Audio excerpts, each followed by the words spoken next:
All right, video number 3. All right, we're going to do numbers 27 through 36 in this video. It's all about graphing quadratics and solving quadratics, right? And the great news, of course, is on the graphing quadratics, you can do them by hand, of course, or you can put them into Desmos, right? And go find all your key points to graph it in Desmos, right? And that would be totally fine also. I'm going to work the first one and the second one completely by hand, and then I'll do the bottom two in Desmos just to kind of give a little variety.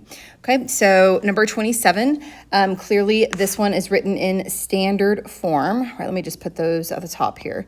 So y equals ax squared plus bx plus c, right, that's our standard form. And then y equals ax minus h squared plus k, and that is our vertex form. Again, these are on your formula chart, right? But you just need to be able to notice what form the quadratic is written in, and because that's going to determine how you solve it or how you graph it, right? And so on the first one, this is in standard form. I'm going to do it by hand. You can, of course, type this into Desmos.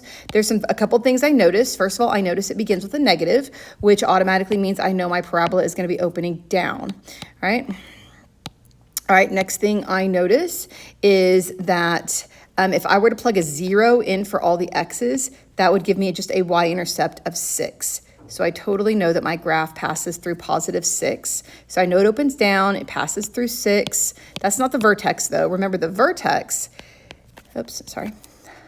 Okay. So remember, in order to find the vertex of the parabola, you need to find the axis of symmetry first. And the axis of symmetry is the vertical line, x equals negative b over 2a. So I'm going to do that really quick. My b value is positive 2, so negative b would be negative 2. And then 2 times, and of course my a value is this understood negative 1. So I'm getting negative 2 divided by negative 2, which is 1. So I'm going to kind of draw, so x equals 1, right? So here's my axis of symmetry. You don't have to draw the axis of symmetry, but I'm just going to put that in my graph just so I know that my vertex has to lie somewhere on that guy, and I can figure out what the y value is by taking my x equals 1 and plugging it into the function. I know it says f of x, but I'm just going to put y. So negative 1 squared, please make sure you understand that only the 1 goes in the parentheses. The negative on the outside is a multiplier after you square it. And then plus 2 times 1 plus 6. So remember exponents first, remember PEMDAS, so I have to square the 1 first. And so I'm going to get negative, that's 1 squared is 1, but then I'm multiplying it by the negative in the front. And then 2 times 1 is 2, and then plus 6. And so it looks like that is going to give me 7, which makes sense. I knew it had to be above the 6 because this thing opens down, right? And then, of course, I know that there's a reflection buddy on the other side from that y-intercept of 6. And so there's our parabola. If I'm not going to solve this one, and clearly it's not going to be friendly decimals, but if you want to get a more accurate graph of where those x-intercepts are, because it does ask anyway, I am going to go to Desmos for that and go see what my intercepts are. Give me 1 second. I'm going to write that function down because I'm not going to remember it once I get to Desmos. There we go. Okay, so I'm going to go into Desmos. I'm going to type in my function, y equals negative x squared plus 2x plus 6. I'm just going to go double check. There we go. Look at that. There's our vertex 1, 7. And these are going to be gross. I knew it was going to be gross decimals because it wasn't factorable, right? And I'm just literally going to copy that down. Those are rounded decimals, but that's okay. We don't mind that right now. We're not asking you to solve on these. We're just really asking you to graph and label the key features. Okay, so I'm going to go back to my review, and I should be able to fill basically all of this in, right? And so our vertex is at 1, 7. It is a maximum because it is the highest point of the parabola because we know it opens downward. The axis of symmetry is x equals 1. The y-intercept was 0, 6. Our x-intercepts are what we just got off of Desmos, so negative 1.646. Again, I know that's a rounded decimal, but that's okay. And positive 3.646. I'm just going to eyeball where that is, right? So negative 1.6, like here-ish, and then 3.6. Right, and so, oops. And so that should give me enough to get a pretty decent curve. All right, good enough. And then the domain and range, of course, the domain is all real numbers because the graph gets wider and wider and wider for all of infinity. And then the range, well, the range, remember, we've got to find that wall. He's trying to go up forever and ever and ever, but he can't, right? Because he hits the wall at y equals 7. So our graph is everything less than or equal to 7 since the parabola is underneath the wall, right? So y is everything less than or equal to 7. There we go. All right, number 28. This one is in vertex form. We definitely don't want to multiply it out, right? We love vertex form. Oh, I lost my K. There we go. And we love vertex form because the HK tells us the vertex, right? We don't have to do all of this stuff to find the vertex because it's just literally given to us in the problem. So right away, when I'm looking at this problem, I know the vertex is 4, and then there's an understood plus 0 hanging on the end there. So I'm just going to go ahead and fill in my vertex is at 4, 0, right? Because that's my HK. So 4, 0. And a couple of other things I notice is that my A value is positive, which means it opens up, okay? And if it opens up, that means this is a minimum. I also know I don't have to calculate my axis of symmetry because once I know my vertex is at 4, 0, then I know the axis of symmetry is the vertical line x equals 4.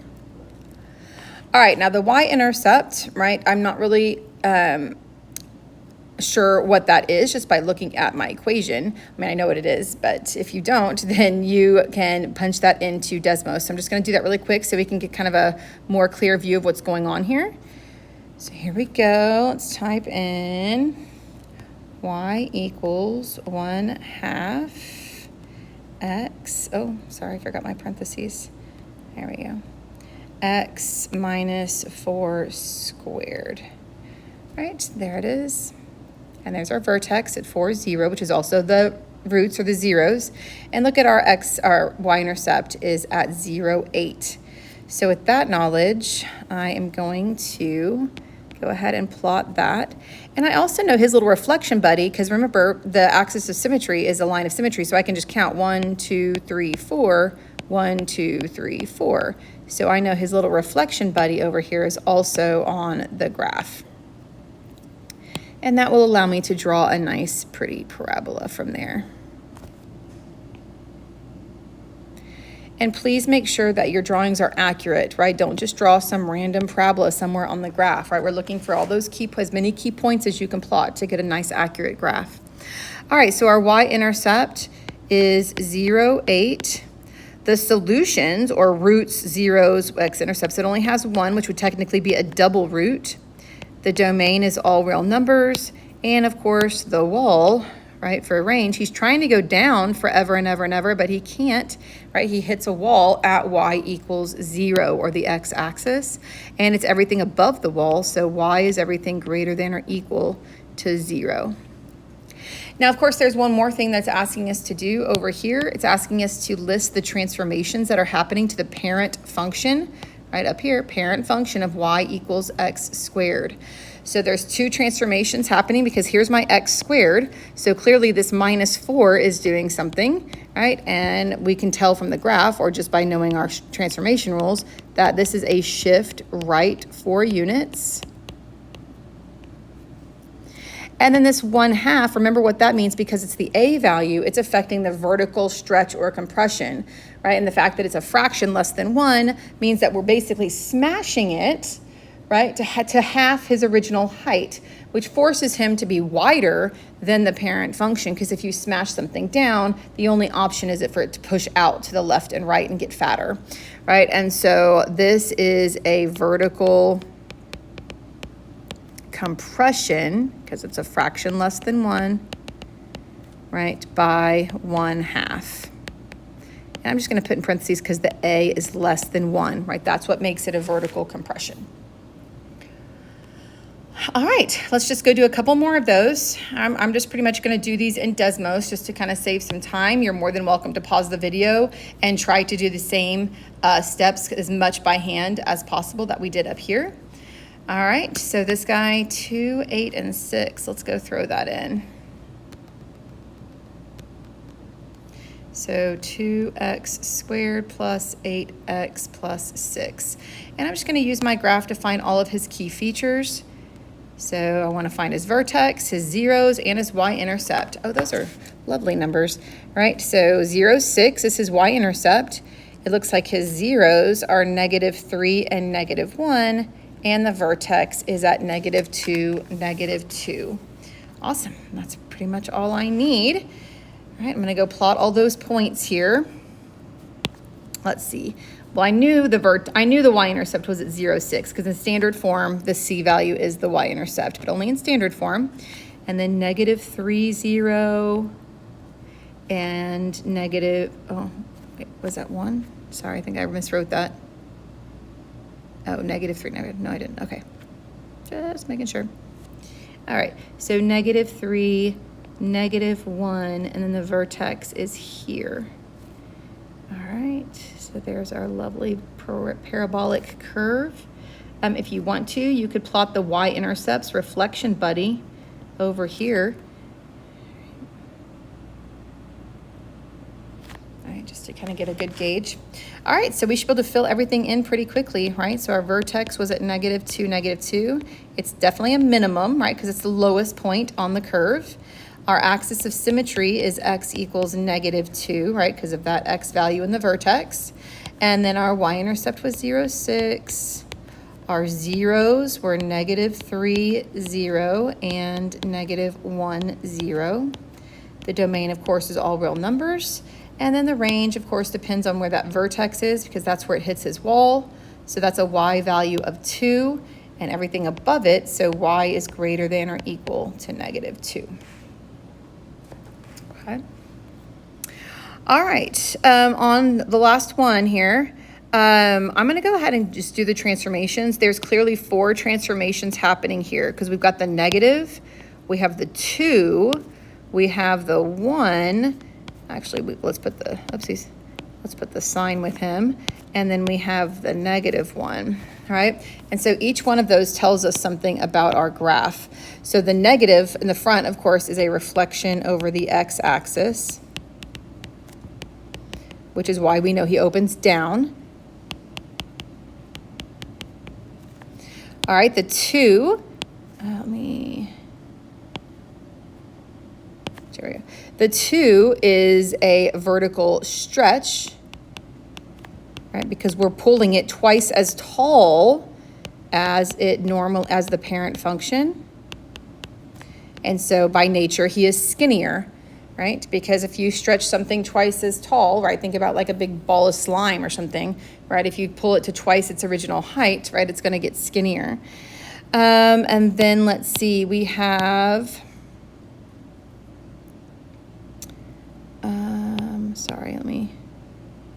there we go. Our +1, but remember the formula is x minus h, so it's the opposite of that. So this is a shift left 1, and then our k value is a shift down 1. So I already know my vertex is -1, -1, so I'm just gonna go ahead and plot that right now. All right, and then if you want to put it in Desmos to go kind of see your other key points, you certainly can. Sorry, I'm writing that down because I'm not gonna remember all that. All right, so, oh goodness, here we go. I'm just gonna type that in. All right, -2, and then x plus 1 squared minus 1. And there's our lovely graph, right? And there's our -1, -1. Notice he's not even crossing the x-axis because we know he opens down and that vertex has to be a maximum. So he's not even going to be able to go up high enough to ever cross that x-axis. But his y-intercept is -3. So that's important, right? So I know his y-intercept is -3. And if you want, you can put his little reflection buddy on the other side. All right, because here's what our graph is going to look like, kind of. I could have done that a little better, but that's okay. So the vertex is -1, -1. It is a max. The axis of symmetry would be x equals -1. The y-intercept is -3. The roots, which are the solutions or the zeros, it has none, or I'll put no real solutions. He does have solutions, they just don't exist in the real number system, which is why it's not crossing the x-axis. The domain, of course, is still all real numbers, and then, of course, we have the wall, right? He's trying to go up forever and ever and ever, but he hits that wall at y equals -1, and he can't get any higher than that. So y is everything less than or equal to -1. All right, so there's our graphing quadratics practice. Now we're going to quickly go into the solving quadratics practice. And I know it says using any method, but we don't want you using any method, right? I'm going to put no graphing method. You're not allowed to use Desmos for these. Okay, we used Desmos before to find our solutions up here, right? But we're not going to use it here. So I'm crossing out the use any method. Okay. All right. So that leaves us with 3 methods. I'm just going to write those down really quick. So the first method is factoring, right, which we're pretty comfortable with. The second one is square root method. Now you can only use the square root method if it only has one x squared term. Okay. And I'll show you that when we get to those. And then, of course, some of y'all's favorite that you got really good at was the quadratic formula, which works 100% of the time. You're not always going to be able to factor, right? They have to be very special numbers to solve that number puzzle so that it's factorable, right? So not everything's going to be factorable, and not every problem you can take the square root of because it has to only have one x squared term, right? But quadratic formula works all the time. So I'm going to probably be using that the most. So remember the formula. It's on your formula chart. X equals -b. Remember the song. Plus or minus square root. And then underneath b squared minus 4ac. All over 2a. So all you got to know is your a's, b's, and c's. So it does have to be in standard form, right? Because only standard form has a's, b's, and c's. All right, so here we go. Let's get rolling. The first one, I can just tell from the numbers that this one is factorable, so I am going to go ahead and factor this one. If you want to use the quadratic formula, then by all means. You cannot use the square root method because the square root method only works if you have one x term. And in this case, there are 2. There's an x squared and an x. So the square root method is out. Okay, so you either have to try factoring or do the quadratic formula. Okay, so I'm going to factor it because this is a pretty easy one to factor. Right, I'm looking for the only 2 numbers in the world, there's an understood 1 in the front, that multiply to give me -88, right? If I multiply the a times the c, and add to give me 18. And we've already talked about this before on the factoring page, right? So you can use your calculator and go to your y equals and do your -188 over x and all that good stuff. But I just know that those numbers are going to be, what, 22 and -4. All right, that's going to give me -88, and when I add them, I'm going to get +18. So this one is factorable, right? So if you couldn't find, right, if you're struggling to do the factoring method and you're doing your number puzzle and you're like, I have no idea, I can't find any numbers that add to give me 18 or whatever number that may be, right, then that means it's not factorable, right, and you should be doing the quadratic formula. Okay. All right. So of course I'm going to split up my +18 and turn this back into his original 4 term. So I'm going to split that and write that as plus 22x minus 4x. And then we're going to split it down the middle and factor by grouping. All right. So it looks like the first 2 terms I can take out an x. The second 2 terms I can take out a -4, which is going to give me x plus, because I took out the negative, 22. And there's my little smiley face, because my parentheses are the same, just like they need to be. So then I take out the x plus 22. and then my leftovers are x minus 4. Now this is, you're not done though, right? All we've done here at this point is factor. We haven't actually solved, right? So remember, this guy was set equal to 0. So I need to bring that down after I finish factoring, because he's still there, and then I need to solve for x. Well, that means I take each factor and set each factor equal to 0 and make these little mini algebra equations. And these are super easy, quick equations to solve, right? Because clearly I just need to subtract the 22 from both sides and add the 4 to both sides in order to get the x by itself. So we're going to end up getting x equals negative 22 and x equals 4. Which of course you can write as negative 22, 0, because that's the point where it crosses the x-axis, right? And 4, 0.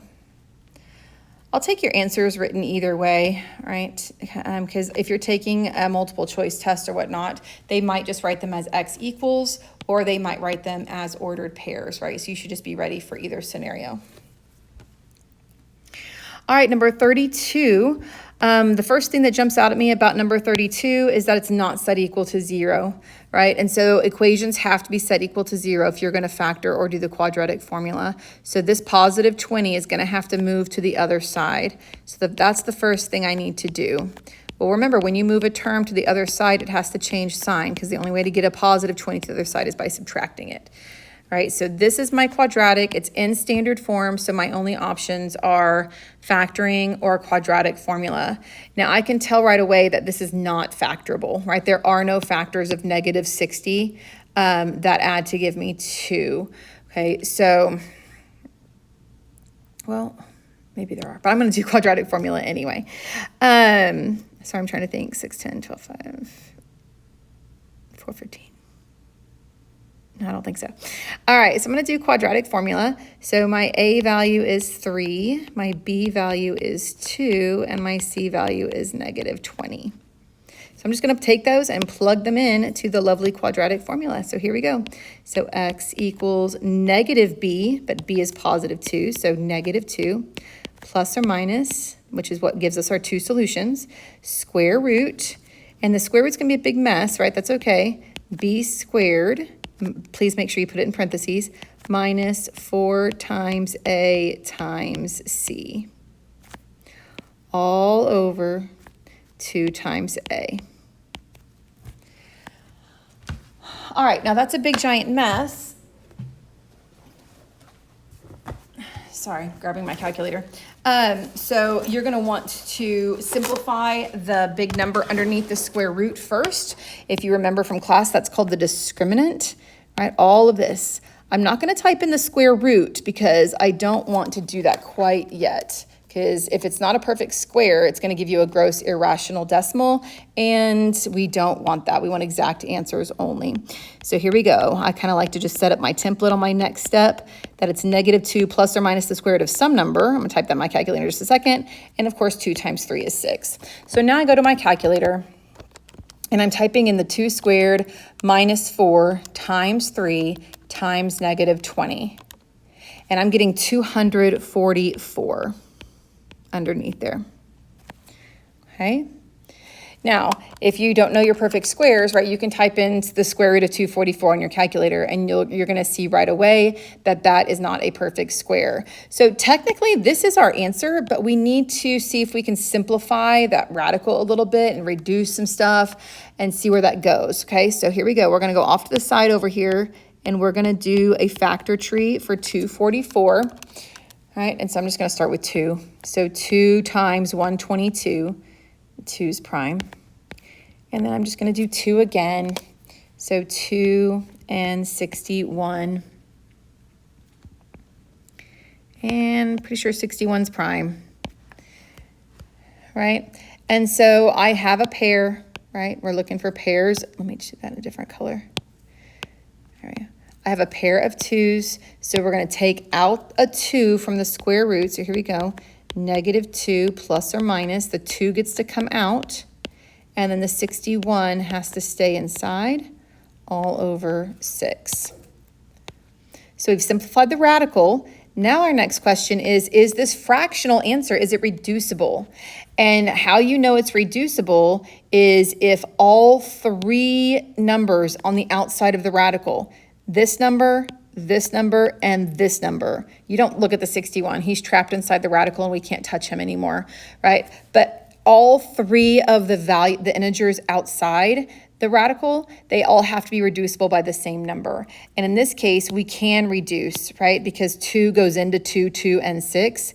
So if I was to reduce by 2, or divide, right? We're basically finding a GCF almost, right? And so we're taking out a 2, 2 goes into 2 once, but 2 goes into 6 3 times. So then my final answer is -1, that you can't forget about that -1, he's still there, he's still one of our terms. -1 plus or minus square root of 61. If you want to put the 1 in front of that, you can, but there's an understood 1 in front of this radical anyway, over 3. And those are our two solutions.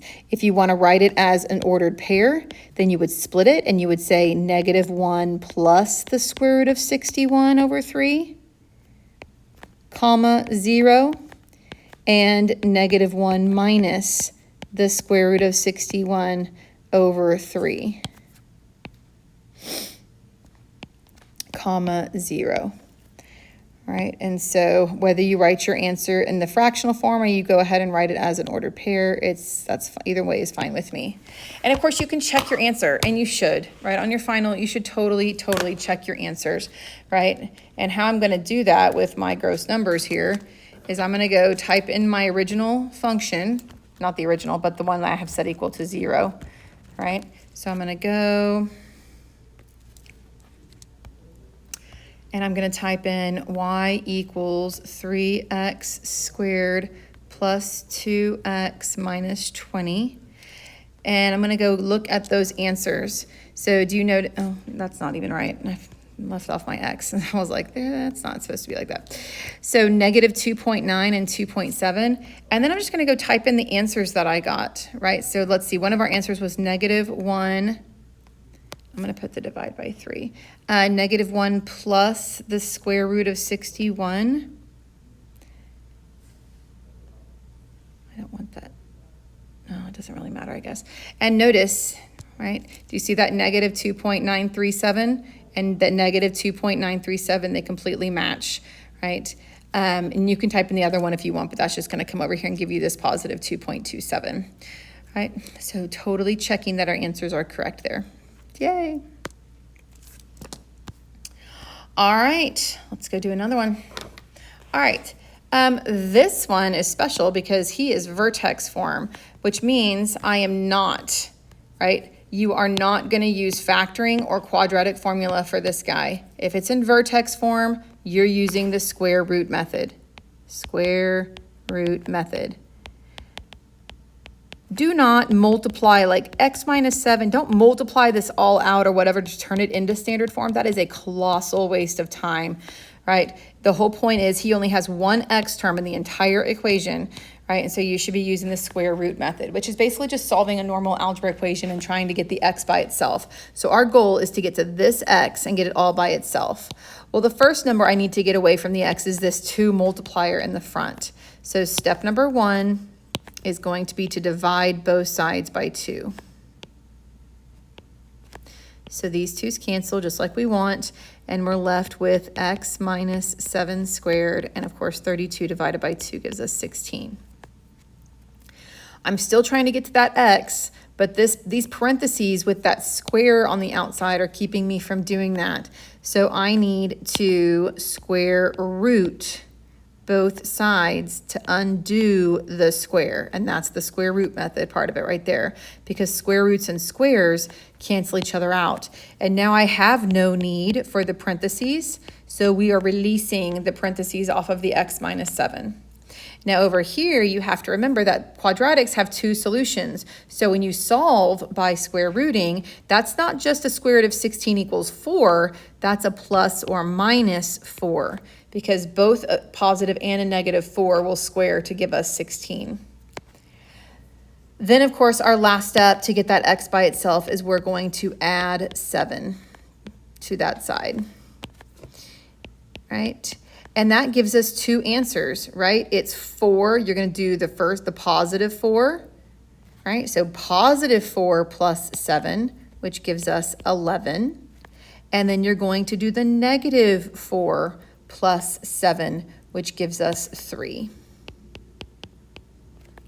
And again, I'm going to write that as an ordered pair because those are our x-intercepts.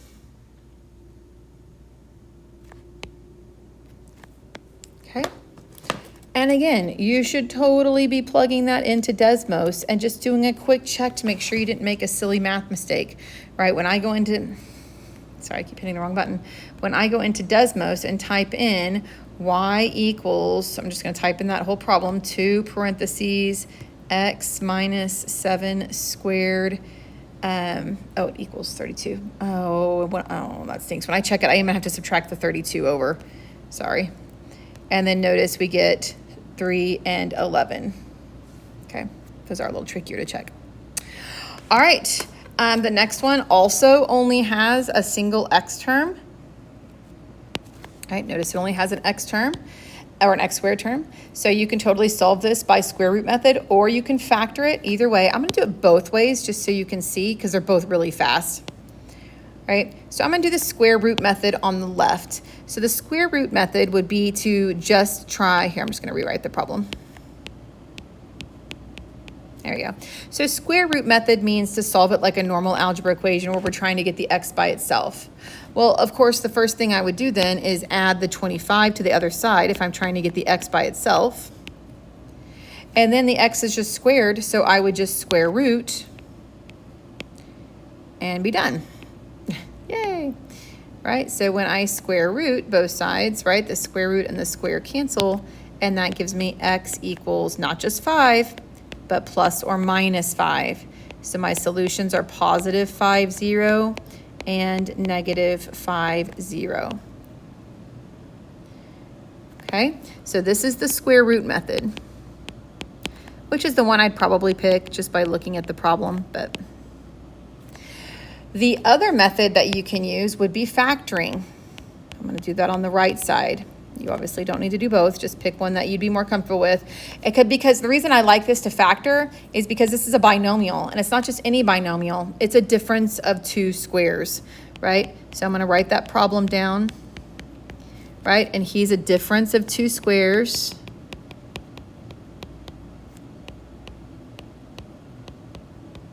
Right, we talked about this on the factoring page earlier in the review, right? So to get x squared, that breaks down into x and x. 25 is also a perfect square, and then my signs are plus minus. But again, you're not done after factoring. Then you set each factor equal to 0, and you solve those little algebra equations. So you're going to subtract 5, which gives you negative 5, and then you're going to add 5, which gives you positive 5. And notice we got the exact same 2 answers, but just in a totally different way. Okay, so whichever one you feel more comfortable with or you would notice when you looked at that problem.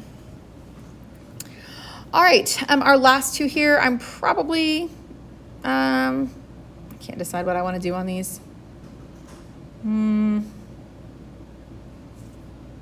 I think they're both factorable. I'm not sure about this last one. Anyway, I'm just going to do quadratic formula on both of these just as some practice. Okay, so of course, the first thing that I notice is that we've got to get this, where'd my box go? There it goes. We need to get the negative 36 to the other side. It has to be set equal to 0 if you're going to use factoring or quadratic formula. So I'm going to add it. It's going to be positive when I move it to the left side. So it looks like my A is 5, my B is negative 36, and my C is positive 36. Those are some pretty big numbers. All right, so here we go. X equals negative B, but B is already negative, so negative 36 would make it positive, plus or minus square root B squared. Again, please put it in parentheses. You're not going to get the same answer if you fail to put the number in parentheses before you square it. So B squared minus 4 times the A times the C all over 2 times A. All right, and again, I always just like to get a little template going here. Square root of something. I'm going to type all that in my calculator in just 1 second, but I just know 2 times 5 is 10, so I'm just going to go ahead and start simplifying. So there we go. So now I'm going to put all of this discriminant, I'm going to put all of that in my calculator. So here we go, negative 36 squared minus 4 times 5. I'm typing it in exactly as it's written on my paper with parentheses and all. And I'm getting 576.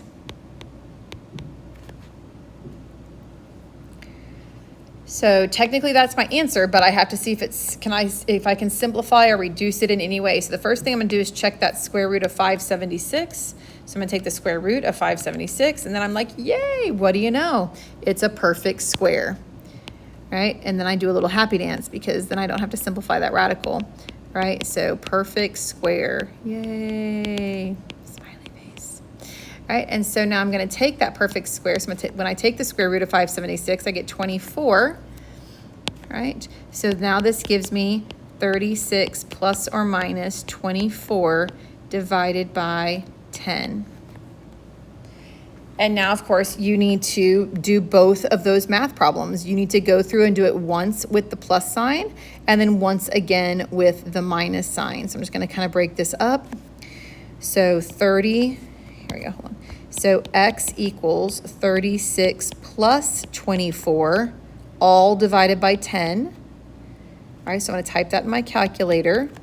So 36 plus 24 is 60. Then I divide that by 10 and I get 6. So that's my first answer. And then I'm gonna go over here and I'm gonna do x equals 36 minus 24. I gotta do it once with the plus and once with the minus, right? So 36 minus 24 is 12. Divide 12 by 10 and you get 1.2. And those are our two solutions. So again, you can either write that as 6, 0. I'm just gonna put this on this line so I can box all of it. And there you have it. And when you get a perfect square, that means it was factorable, right? So we definitely could have done the factoring method here and you would have gotten the same two answers. All right, last one. All right, 2x squared equals 4x plus 18. All right, so again, the first thing I notice is that it's not set equal to 0. I totally prefer to keep my x squared term positive. If you want to subtract the 2x squared term over here, you can if you're going to do the quadratic formula. I'm gonna opt to move my positive 4x and my positive 18 to the other side to keep my x squared positive. That's just my preference, but you can kind of do whatever you want there as long as you get all the terms to one side. And you can try to factor it. I'm just going to do quadratic formula because I want to try to get as much practice in on that one. So my A, B, C's are 2, -4, and -18. All right, so here we go.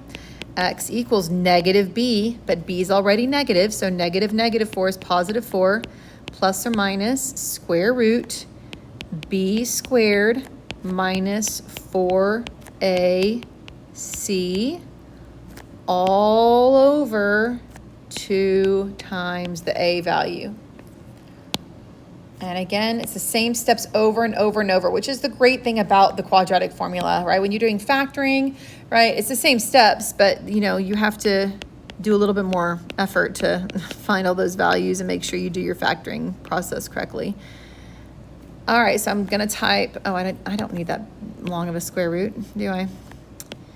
And then there we go, so 4. All right, so I'm gonna type that discriminant, all that mess underneath that square root. So here we go, -4 squared in parentheses, minus 4 times 2 times -18. And I'm getting 160. Oh, so this was not factorable, right? Because 160 is not a perfect square. All right, so that's not a perfect square. So I'm gonna have to go off to the side and do a factor tree. Right, so 160, I'll just do 2 and 80. And again, you can pick whatever numbers you want. We're all gonna end up with the same primes at the end. I'm just gonna keep doing 2s because why not? 2 times 20, 2 times 10. Oh, it's like a 2 fest. Here we go. And then finally, we get down to 2 times 5. So no matter how you break yours down, you could have started with 16 and 10. It doesn't matter, right? We're all going to end up with 2 times 2 times 2 times 2 times 2 times 5, right? And so we're looking for pairs. So it looks like we have 2 pairs of 2s, right? I got a pair there, so I get to take a 2 out. I've got another pair there, so I get to take another 2 out. All right, so that gives me 4 plus or minus. I'm taking out 2 2s, so I'm multiplying them together. And then these guys don't, the 2 and the 5, they don't have matching buddies, so they have to stay inside. They get multiplied back together, and then all divided by 4. And then remember how we talked about up here, the only way to reduce an answer in quadratic formula, the only way to reduce a fraction is if all 3 of the integers on the outside of the radical are reducible. And awesome, these are like all 4s. So obviously they all turn into 1s. And I know some of you guys might like, why are you even writing the 1s? Because some of the 1s are imperative and some of the 1s are understood, right? And so that first 1, this guy right here, we have to write him. We don't have a choice because he's a term, right? He's the number in front of the plus or minus sign. So you just can't leave him off, right? Now this one is understood to be in front of the square root of 10. If I just write the square root of 10, we know that that's just 1 square root 10. And the 1 in the denominator, I don't really need to write either because everything as a fraction is over 1.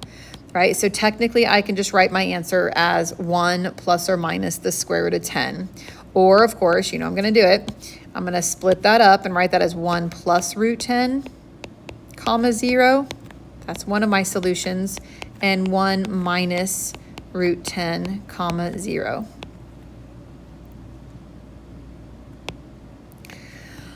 All right, so hopefully you feel good about that review for, solving quadratics. It's one of the most important things that we learned this year and that you'll definitely take with you when you get to geometry and algebra 2.